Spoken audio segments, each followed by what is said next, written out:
My name is Robert Hensley, and I am 62 years old, and for the past 11 years, I have worked as a janitor at a large hospital in the middle of a busy American city. And every single day I push my cart down the same hallways, mop the same floors, empty the same trash bins, and nobody ever looks twice at me because to them I am invisible. Just an old man in gray coveralls with a name tag that most people never bother to read. And I have made peace with that kind of life, because I know something about myself that nobody else in that building knows. And it all started on a Tuesday morning, when a group of new doctors arrived for their first day of residency, young, sharp, dressed in crisp white coats, walking through the halls like they already owned the place. And one of them, a tall young man named Bradley Foster, saw me kneeling down by the elevator wiping up a spill. And he laughed and said loud enough for everyone to hear, "Hey, old man, since you're already down there, my shoes could use a shine." And the others laughed with him, and a young woman named Jessica Coleman rolled her eyes and said, "Leave him alone." Bradley, but she was smiling too. And I looked up at him and said nothing. I just nodded and kept working because that is what I always do. I keep my head down and I do my job. And Bradley actually took off his shoes right there in the hallway and set them in front of me and said, "There you go. Earn your paycheck," and a few of the nurses walking by gasped. But nobody said a word to stop him, and I picked up his shoes. And I want you to understand something. I did not feel angry. I felt sad for a young man who had so much promise and so little understanding of what respect actually means. So I cleaned his shoes right there on the floor because 38 years ago, I made a promise to myself that I would never let pride destroy me the way it destroyed my father. And that promise is the reason I am the man I am today. And here is the truth that nobody in that hospital knew. Before I was ever a janitor, I was Dr. Robert Hensley, a trauma surgeon who spent 26 years saving lives in operating rooms, just like the ones down the hall from where I was mopping. I graduated at the top of my class. I trained under some of the finest surgeons in the country, and I built a career that most people spend their whole lives dreaming about. But 11 years ago, my wife of 30 years, a woman named Diane, was diagnosed with a rare illness that slowly took away her ability to walk, to speak clearly, and eventually to remember my name. And I made a choice that I have never once regretted. I stepped away from surgery. I let my license lapse because I could not keep up with the requirements while caring for her around the clock. And when she passed away 4 years later, I found myself 60 years old with no career, no wife, and a heart so broken I did not know how to fill my days.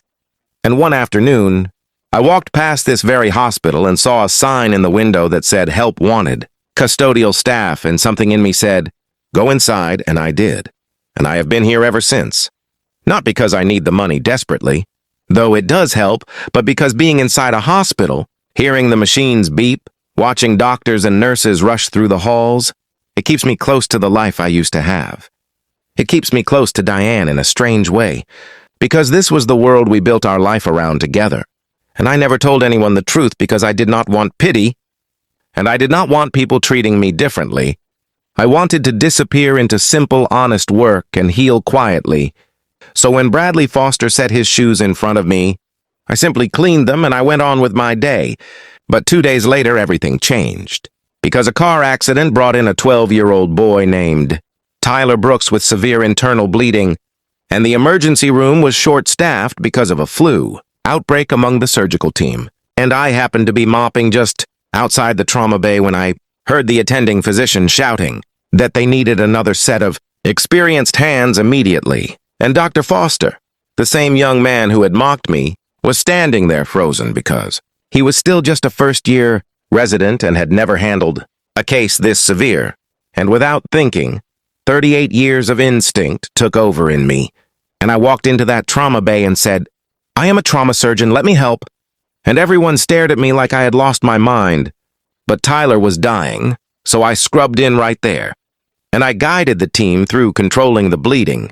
And I worked alongside doctors who 20 minutes earlier had no idea I existed beyond my mop and bucket. And we saved that boy's life.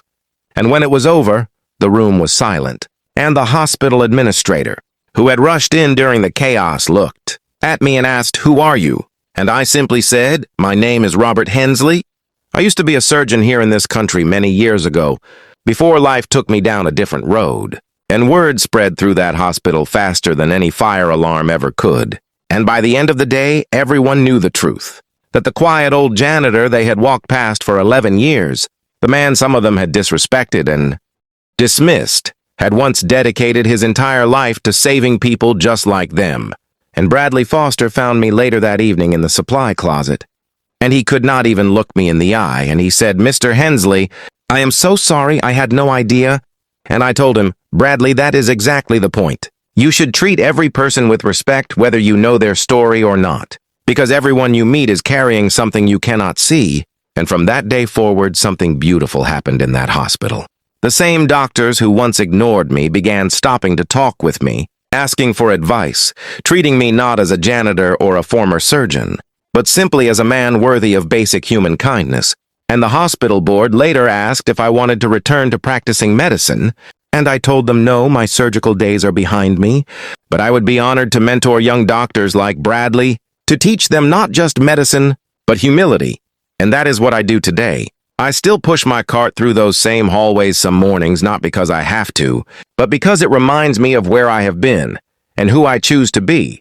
And if there is one thing I hope you take from my story, it is this. Never judge a person by the uniform they wear or the job they do, because you never know who is standing quietly in front of you. And if this story touched your heart even a little, please like this video, share it with someone who needs a reminder about kindness, and subscribe to Kindness True Stories, so we can keep bringing you real stories about compassion, respect, and the quiet heroes among us.